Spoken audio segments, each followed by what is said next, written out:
नमस्कार दोस्तों, इन्फ्राडोज के नए एपिसोड में आपका स्वागत है। तो चलिए शुरू करते हैं।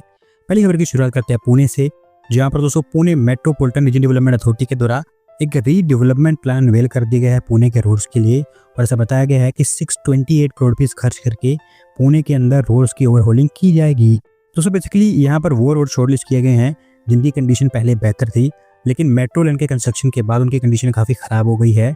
लोकल लोगों को यहाँ पर डेली प्रॉब्लम्स फेस करनी पड़ रही हैं और काफ़ी लंबे समय से उनके द्वारा डिमांड की जा रही थी कि इन रोड्स को रिपेयर किया जाए, क्योंकि ये one of the most widely used roads हैं पुणे के। और फाइनली अब यहाँ पर काम होता हुआ दिखाई दे रहा है। मेट्रो कॉरिडोर के दोनों साइड्स पर 4 लेन के रोड्स का रीडेवलपमेंट, नए पार्किंग लेन्स, बस base, footpath, cycle tracks, Rotaries और ट्रैफिक आइलैंड्स यहाँ पर बनकर तैयार होंगे। अगले 5 सालों के अंदर अंदर ये काम कंप्लीट किया जाएगा। अगली दूसरा अपडेट डिफेंस टेस्टिंग को लेकर है, जहां पर दोस्तों हमारी इंडियन आर्मी ने सक्सेसफुली टेस्ट कर लिया है आकाश प्राइम मिसाइल सिस्टम को। और इसके थ्रू आप कह सकते हैं कि हमारी इंडियन आर्मी की एयर डिफेंस कैपेबिलिटीज में एक बड़ा जंप आता हुआ दिखाई देगा। दोस्तों आकाश मिसाइल सिस्टम को किसी इंट्रोडक्शन की जरूरत नहीं है, क्योंकि हमने ऑपरेशन सिंदूर के दौरान ये दिखा है कि ये क्या कर सकती है। अभी DRDO के द्वारा इसका अपग्रेडेड वर्जन तैयार किया जा रहा है आकाश प्राइम नाम का, और उसी की यहाँ पर टेस्टिंग की जा रही थी लद्दाख के अंदर। इस अपग्रेड का मेन हाईलाइट ये है कि इसके अंदर भी एक indigenous active radio frequency Sikar equip किया गया है, जिसके चलते इसकी प्रिसीजन और बेहतर हो जाएगी और साथ साथ वेदर और टेरेन का इसके ऊपर कोई इफेक्ट नहीं पड़ेगा। हर कंडीशन में ये काफ़ी एक्यूरेसी से एरियल टारगेट्स को न्यूट्रलाइज कर सकता है। और क्योंकि ये सक्सेसफुली टेस्ट हो पाई है, तो इंडियन आर्मी ने डिसाइड किया है कि वो आकाश रेजिमेंट्स में जल्द इनको भी इंक्लूड करेंगे। अगली दोस्तों अपडेट आंध्र प्रदेश से है, जहां पर दोस्तों Andhra Pradesh estate investment promotion board के द्वारा 22 और इन्वेस्टमेंट पर्पसेस को अप्रूवल दे दी गई है। और इसके चलते आंध्र प्रदेश के अंदर 39,473 करोड़ रुपीस की और इन्वेस्टमेंट हमें आती हुई दिखाई देगी। दोस्तों आंध्र प्रदेश सरकार पिछले कुछ समय के अंदर काफ़ी रैपिडली स्टेट के अंदर इन्वेस्टमेंट ला रही है। लगातार यहाँ पर प्रपोजल्स अप्रूव हो रहे हैं, और अभी जो 22 प्रपोजल्स यहाँ पर अप्रूव किए गए हैं वो 11 अलग अलग सेक्टर से रिलेटेड हैं, जिसमें स्टील, सीमेंट, रिन्यूएबल एनर्जी और फार्मा जैसे सेक्टर्स इंक्लूडेड हैं। JSW, renew power, Laurus labs, Lulu group, इस तरह की कंपनीज के प्रपोजल्स यहाँ पर अप्रूव किए गए हैं। और ओवरऑल से बताया गया है कि इसके चलते 39,899 और जॉब्स यहाँ पर जनरेट हो पाएंगी। अगली दोस्तों अपडेट हमारी रेलवेज की तरफ से है, जहाँ पर दोस्तों हमारे रेल बोर्ड के द्वारा तमिलनाडु के अंदर परम्बूर से अम्बादूर के बीच 5th और 6th रेल लाइन को अप्रूवल दे दी गई है। और फाइनली आप कह सकते हैं कि इसके चलते चेन्नई सेंट्रल जंक्शन कुछ डीकंजेस्ट हो पाएगा। दोस्तों हालांकि इस रेल लाइन की लेंथ जस्ट 6.4 किलोमीटर की ही होगी, लेकिन इसकी इंपॉर्टेंस काफ़ी ज़्यादा है। फिलहाल इन दोनों स्टेशन के बीच 4 लाइन्स ऑपरेशनल हैं, लेकिन वो भी कम है क्योंकि इतने बड़े स्केल पर यहाँ पर ट्रेन ऑपरेट होती हैं कि हर समय ये रेल रूट कंजेस्टेड रहता है। तो ऐसे में 5th और 6th रेल लाइन इस कंजेशन को थोड़ा सा कम कर देगी। एक कोचिंग टर्मिनल भी यहाँ पर डेवलप किया जाएगा पेरम्बूर के अंदर, जिससे इन दोनों लाइन्स को कनेक्ट कर दिया जाएगा। जिसके चलते होगा ये कि 75% ऑफ द रेक्स इस नए टर्मिनल में रिलोकेट कर दिए जाएंगे, जिससे कि ट्रैफिक कंजेशन और कम होगा।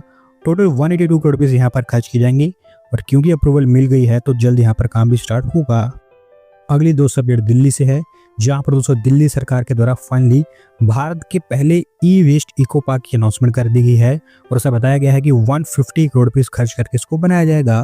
दोस्तों ई-वेस्ट पार्क की हमें अभी खास ज़रूरत है, क्योंकि हमारे देश में जो सालाना इलेक्ट्रॉनिक वेस्ट हम प्रोड्यूस करते हैं उसमें से ऑलमोस्ट 30 से 35% हम प्रोसेस करते नहीं हैं, जो काम अब ये पार्क करेगा।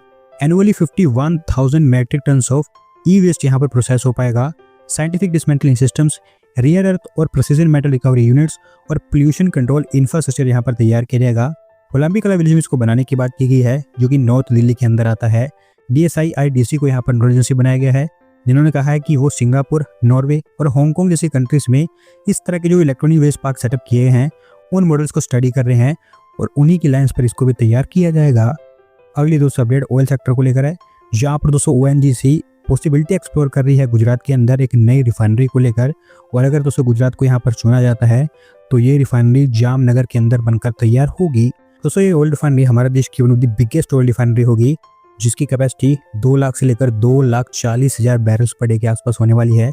इसको बनाने के लिए ऑलमोस्ट 1.5 लाख करोड़ रुपीस तक का खर्च आएगा। और ऐसा बताया गया है कि ONGC सऊदी अरेबिया के साथ में बातचीत कर रही है इस रिफाइनरी को लेकर, जहाँ पर दोनों मिलकर एक जॉइंट वेंचर फॉर्म कर सकते हैं इस रिफाइनरी को सेटअप करने के लिए।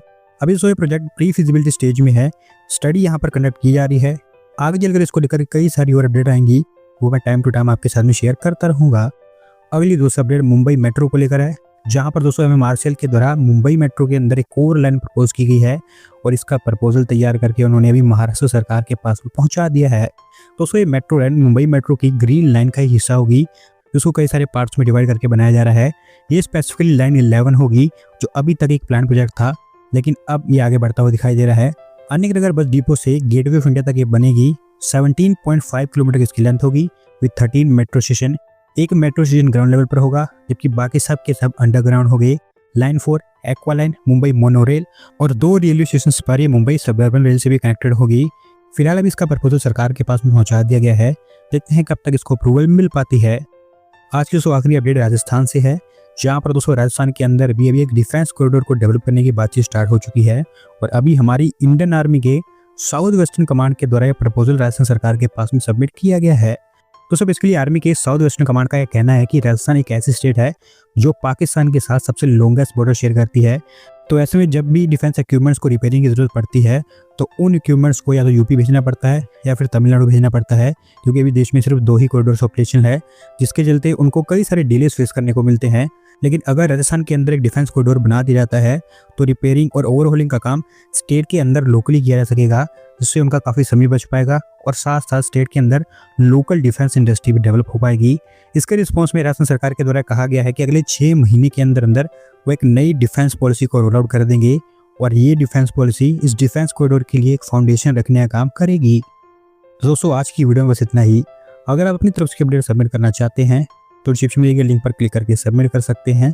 अगर आज की वीडियो पसंद आई हो तो वीडियो को लाइक करें, चैनल को सब्सक्राइब करें। धन्यवाद वीडियो को देखने के लिए।